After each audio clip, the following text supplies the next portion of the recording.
Eu vou dizer, como é legal voltar do intervalo sabendo que nós vamos encontrar uma pessoa que é tão querida e que nos faz tão bem com a sua presença.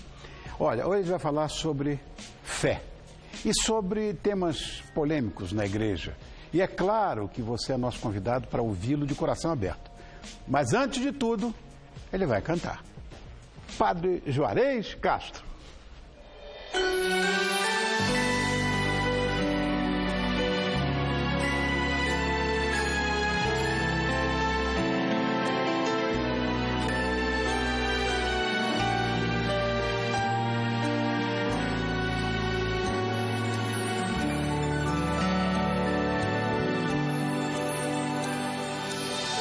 Virgem Santa, rogai por nós pecadores,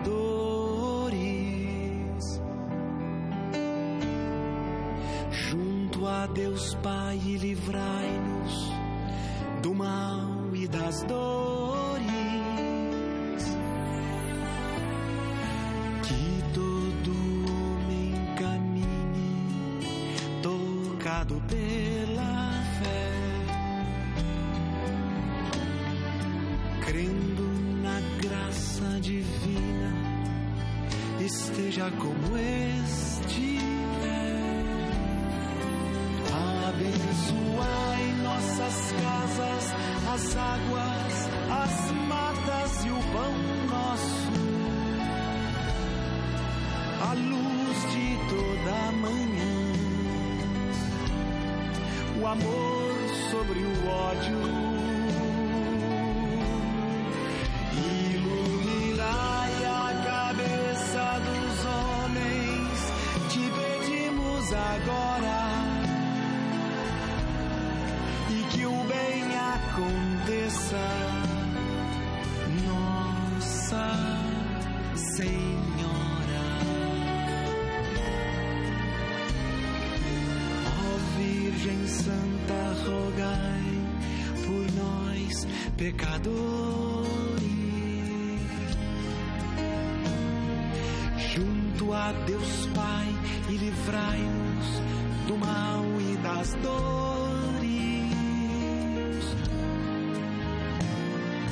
que todo homem caminhe tocado pela fé,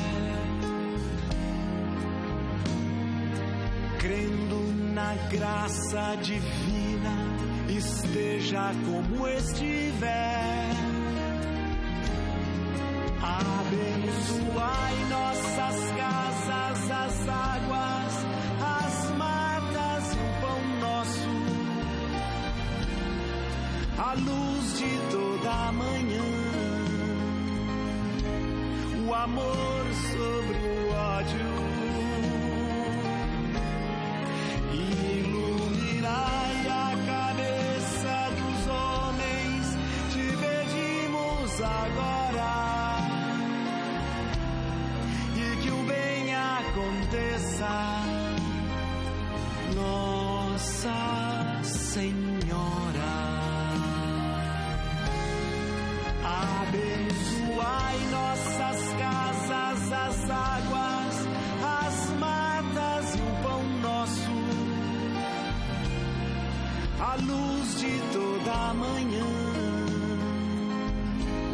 o amor sobre o ódio. Iluminai a cabeça dos homens, te pedimos agora, e que o bem aconteça, Nossa Senhora.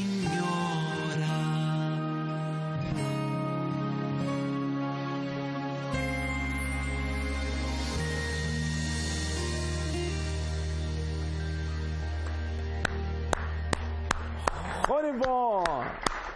Sua bênção, querido. Olha, dizer que é alegria, prazer, vencer é pleonasmo, né? É pleonasmo, né? Porque essa canção é tão linda. Tão bonita. Essa música Padroeira. é bonita. A Padroeira, e a Joana gravou essa música, né? Que ficou conhecida na voz da Joana. Foi. E linda. E é uma música que foi tema também da novela, né? Foi, da Globo, foi. Uma novela, Padroeira. E é interessante. Aliás, daqui uns dias nós vamos estar celebrando Nossa Senhora Aparecida. E o ano que vem, 300 anos de Aparecida, Uau. né? Já? 300 anos. Tanto é que tem é o tricentenário de Aparecida. E o Papa vem justamente por causa do tricentenário. Ele vem em Aparecida o ano que vem, em 2017. Ele vem em Aparecida para celebrar Nossa Senhora Aparecida lá em Aparecida. Lindo. Hoje vamos falar sobre uns dogmas da igreja. Tá todo mundo aqui de orelha em pé. Por exemplo, o celibato, que existe desde tempos apostólicos, né? Como é que ele é visto? O que ele significa? Olha que interessante. Eu acho que interessante. Dogma, eu vou falar. A gente às vezes fala que certas coisas a gente acha que é dogma e não é dogma. Na igreja, dogma é a definição de dogma é uma verdade irrefutável e ela não muda. Uma verdade. Por exemplo, dogma na igreja é a ressurreição de Cristo. Tá, isso é o fundamental, é a base da igreja. Então, isso não muda e é irrefutável. Agora, se tem certos ensinamentos e certas normas disciplinares que não são dogma. Por exemplo, o celibato não é um dogma na igreja. O celibato é uma norma puramente disciplinar.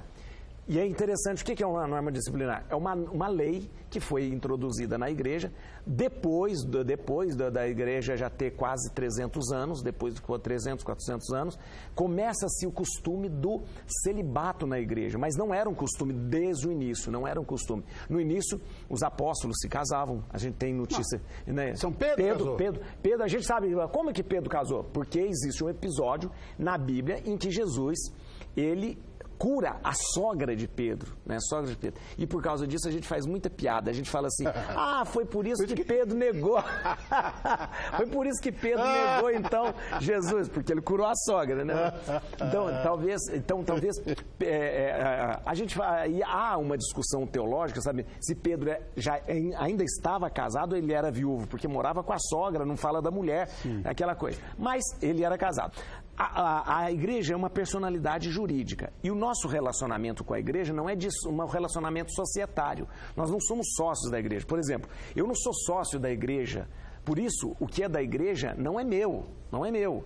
Então, não há essa história de falar assim, então se o padre tivesse mulher, tivesse filhos, ele teria que dividir esses bens. Não teria que dividir, porque o que é da igreja é da igreja. Se eu tivesse mulher e filhos, a minha primeira preocupação deveria ser os meus filhos e a minha mulher. Ora, a igreja pede para a gente não se casar, para quê? Para que a gente não tenha um amor exclusivo, mas nós tenhamos a comunidade como nosso objeto de amor, ou seja, todas as pessoas terão o meu amor. Hoje, Rony, hoje a igreja tem uma consciência muito clara, dizendo que é melhor que o padre não se case.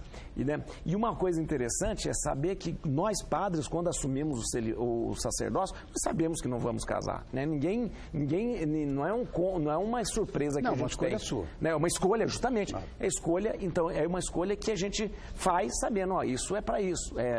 Eu não me caso para que eu possa ser de todos e não de uma.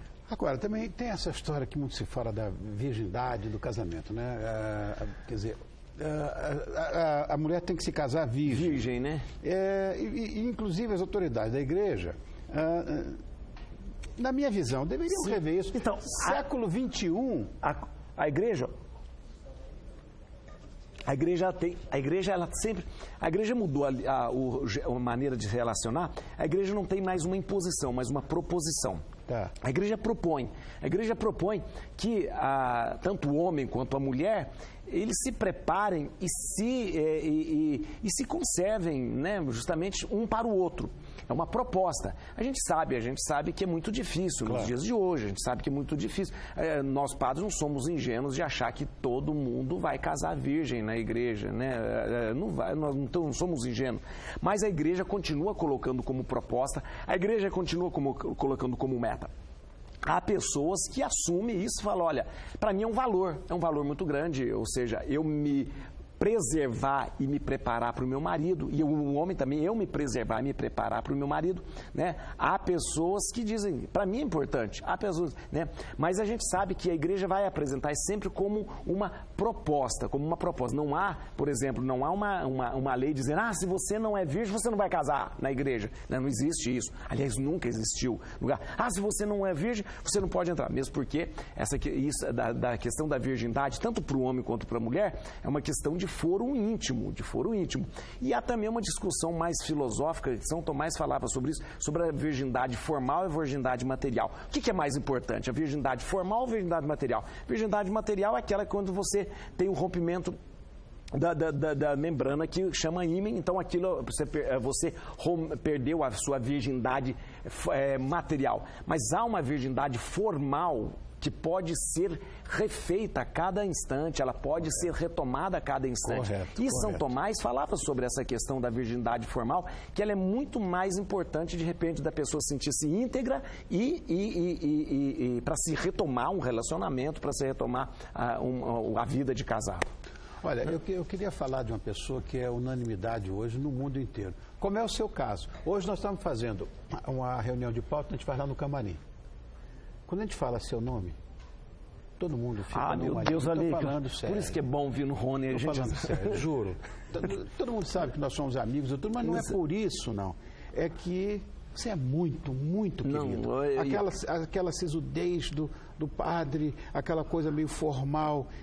Quer dizer, um homem up-to-date, que é um sacerdote e que, enfim, que abraçou essa causa, de fato, com talento, mas acima de tudo, com vocação. E eu gosto de ser padre, sabia? Eu tenho uma alegria muito grande de ser padre, né? Eu já contei muitas vezes, foi muito difícil ser padre, porque minha família não queria, mas eu gosto muito de ser padre. Claro. Eu vibro em ser padre, claro. Né? A cada momento eu gosto muito. Então, talvez eu seja até exagerado no entusiasmo fazendo isso, mas eu gosto muito de ser padre. Eu estava falando dessa história da unanimidade, porque hoje a unanimidade universal é o Papa Francisco. É o Papa Francisco, não adianta o Papa Francisco. Agora, existe uma coisa, vamos dizer, a última palavra dele, vamos dizer, mesmo que a igreja, se alguma igreja, não concorde com alguma determinação do Papa. Do Papa. Isso que você está tocando num assunto que é muito discutido e que é chamado infalibilidade papal. Tá. Então as pessoas falam, meu Deus, infalibilidade papal. Então o Papa não erra nunca. O Papa nunca pode errar. Tudo que o Papa falar está certo. Não. Toda essa questão da infalibilidade papal é sempre ou por má fé interpretada de forma errada ou por ignorância interpretada de uma forma errada. Primeiro, a infalibilidade do Papa, ou seja, o Papa não erra quando ele fala ex cátedra. Essas palavras que a gente fica usando, porque perto do Rony a gente só gosta de falar coisa mais intelectualizada. Então, ex cátedra. Ex cátedra é o seguinte, da cadeira daquele que ensina. Então, na igreja a gente tem uma expressão que fala ex cátedra. Toda vez que o Papa fala ex cátedra, ele fala como o legislador e como aquele mestre, legislador e mestre. O ex cátedra do Papa é sempre uma definição que ele dá de alguma matéria de moral e fé. Depois de analisar, rezar, pensar, definir, então ele fala isso ex cátedra, ou seja, aí ele é um ensinamento moral ou então um ensinamento de fé. Isso é infalível. O Papa, por quê? Não porque o Papa, o Jorge Bergoglio, seja infalível, mas porque o Espírito Santo ilumina o sucessor de Pedro.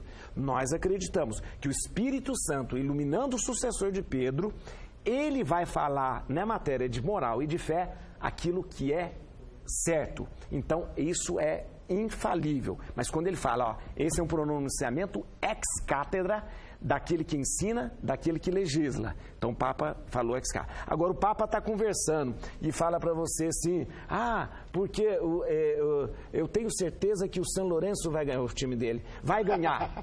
Não é que aí o São Lourenço perdeu. Papa, então você é infalível? Não é? Então isso não é matéria. Não é matéria. Tá, aquilo que é feio. Então isso é infalibilidade papal. A infalibilidade papal é assim, aquilo que se ensina em matéria de fé e de moral, mas dito de ex cátedra. Ex cátedra depois de oração, depois de definição, aquilo é a palavra da igreja através do Papa. Isso aí é infalível, né? Querido, como é que eu faço para te agradecer, hein? Não, eu tenho que agradecer porque eu acho ótimo vir cá. Eu queria só falar, hoje a gente perdeu, porque a gente está falando de religião, falando de cristianismo, mas hoje a gente perdeu um dos grandes homens da paz, que foi o Shimon Peres. Que é um grande, esse homem, ali não é só porque ele Cavaleiro da Paz. Isso, não é só porque ele ganhou o Prêmio Nobel da Paz, não, mas olha, aquilo que ele fez pela paz, os acordos que foram costurados, e é um grande homem, eu queria, a gente não poderia deixar nunca... Tem que reverenciar, 93 anos, doentinho que estava, mas de fato eu tenho muita admiração. E a figura dele, mesmo com 93 anos, mesmo que tendo um AVC, mas a figura dele era uma figura tão forte para a paz, e num lugar tão atormentado pela guerra e pelos conflitos como é o Oriente Médio, ele era uma figura muito, muito, muito. Eu sei que esse homem chega no céu, né, com as mãos cheias de grandes coisas que fez, e outras pessoas viram. Eu me lembro de Shimon Peres, que é um grande homem mesmo. Bem lembrado. Né? Isso mesmo. Obrigado mais uma vez. Obrigado você, muito obrigado mesmo. Sua muito bom. Mais uma vez. Deus abençoe. Amém. Amém. Deus abençoe. Estou esperando o nosso almoço, hein? Eu vou, olha, Rony. Esse é um grande garfo, vou dizer.